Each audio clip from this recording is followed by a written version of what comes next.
Monsieur Ramadan ne bénéficie pas d'un traitement équitable, sa cause n'est pas entendue équitablement et la présomption d'innocence est bafouée au pied. Les éléments d'investigation réunis depuis le début de cette affaire démontrent que les deux premières plaignantes ont menti.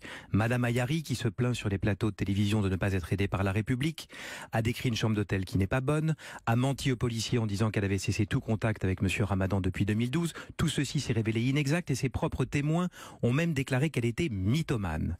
Quant à Christelle, des éléments récemment versés au dossier qui me font m'interroger sur la loyauté des services de police, notamment qui ont dissimulé dans des scellés des éléments à décharge pour monsieur Ramadan et qui viennent seulement d'être versés au dossier et qui ont motivé cette demande de mise en liberté.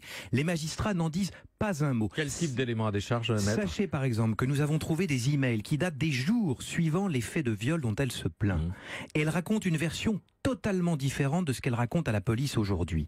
Les policiers qui avaient ces éléments ne l'ont même pas interrogé dessus. Les magistrats instructeurs qui l'ont longuement entendu ne l'ont même pas interrogé.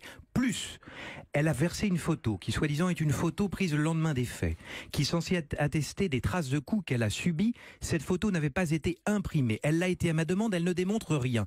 Plus encore, elle démontre et elle raconte en 2010 qu'elle subit des pressions, des renseignements généraux, que le président de la République est prêt à lui payer le meilleur avocat de France pour déposer plainte contre monsieur Ramadan, puisque le président veut chasser monsieur Ramadan. Ce n'est pas la défense qui le dit, c'est elle qui l'a écrit. Soit c'est une affaire d'État, et alors il faut faire une enquête immédiatement, soit il faut s'interroger sur sa santé mentale.